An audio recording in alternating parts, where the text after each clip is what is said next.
Okay, let's unpack this. We're doing our deep dive, looking at a stack of sources you've shared. We're really zeroing in on Nigeria's energy sector, President Tinubu's first couple of years.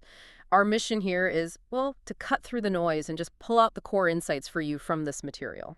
Right. And looking across these different sources, the overall picture they paint isn't, some dramatic overnight transformation. It's more a trend of modest but, well, noticeable recovery in oil and gas. Modest recovery. Okay. Yeah, crude oil output, it's seen a slight uptick, hovering around, say, 1.6 to 1.7 million barrels per day, give or take.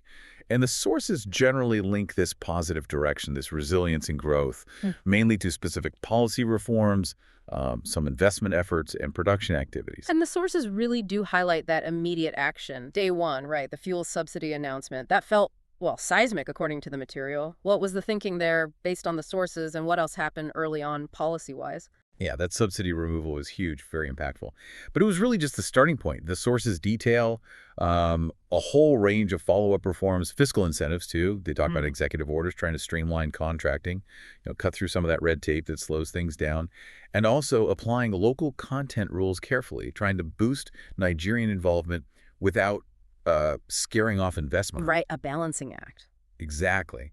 Plus, you had those reforms in May 2024, specifically targeting, it seems, some gaps identified in the Petroleum Industry Act, the PIA, that foundational law. So these policies, they aren't just on paper. The sources point to actual developments. They do. Like, there's a report mentioned from the NMDPRA, that's the downstream regulator. It indicates about half of the registered petroleum depots, maybe around 256 total, are actually operational now. Okay, that sounds like it could make a difference for distribution. It speaks to infrastructure improvements, yeah. And another thing noted is Nigeria securing the Africa Energy Bank headquarters for Abuja. That's framed as a vote of confidence, expected to open, before the end of Q2 2025. Could be a boost for energy finance.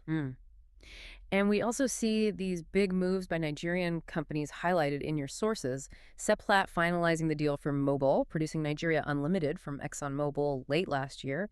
Now SAPNU and Awando acquiring Egypt assets too. Those are significant shifts. Oh, absolutely. Far from small deals. These indigenous plays are presented as quite key. And you combine that with domestic refining, especially the Dangote refinery starting up operations. The sources really point to a noticeable impact on economic growth there. The numbers are, well, quite interesting. Like what? The sources quote, the oil refining subsector seeing real GDP growth of 9.59% in Q4 2024. And they stress this is its first quarterly growth in 5 years, suggests maybe a turning point driven by that new domestic capacity. Wow. First growth in 5 years for refining. That is a big deal.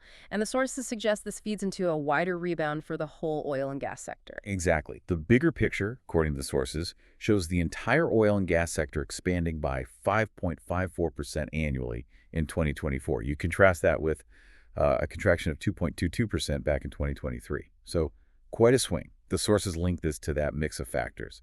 Production efforts, policy effects, refining coming online. And investment. Yeah, even with, the broader economic challenges Nigeria is facing, the sources mentioned over $500 million in foreign direct investment deals signed. They present this as a sign that investors, still see potential there under the current setup. Okay, let's switch gears slightly. The CNG initiative, compressed natural gas for transport. That's meant to directly hit people's pockets, right? The sources detail its launch, the goals. Very ambitious goals.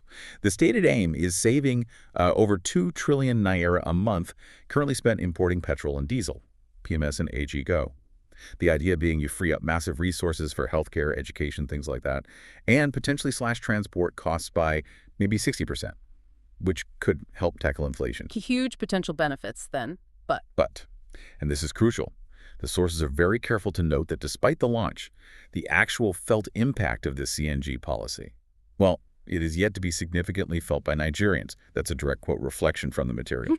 that gap between the goal and the reality on the ground is important context from the sources. And speaking of challenges, the sources don't just paint a rosy picture, do they? They include concerns from some experts. No, they definitely acknowledge ongoing issues. The underperformance of the state-owned refineries is mentioned pretty clearly. That's separate from private ventures like Dangote. And the issue of entrenched corruption in the sector. That's also raised by experts quoted in the sources. Needs more work despite reforms. Again, we're just relaying what's in the material provided, not taking a stance, but those concerns are present. Right. So bringing it all together, What does this deep dive tell us? It seems like a really nuanced picture of the energy sector's first 2 years under Tinubu based on these sources. You've got clear positives pointed out, policy moves like subsidy removal, streamlining rules, big Nigerian company deals, that refining GDP turnaround thanks to Dangote, overall sector growth. Yeah, definite signs of progress highlighted. But then the sources consistently show the flip side too. Yeah. This persistent challenges, state refineries, corruption, and the fact that major initiatives like CNG aimed at the average person haven't quite landed yet in terms of impact. Exactly. And it leaves you, the listener, with a key question to ponder, really. Hmm. You see a sector that seems to be rebounding, driven by these policies and private investment, with huge stated goals. How might the lived experience of these changes, especially the cost savings aimed at citizens, actually evolve, over the next year or so as things hopefully bed in? Definitely something to keep an eye on based on everything we've explored here from the sources today.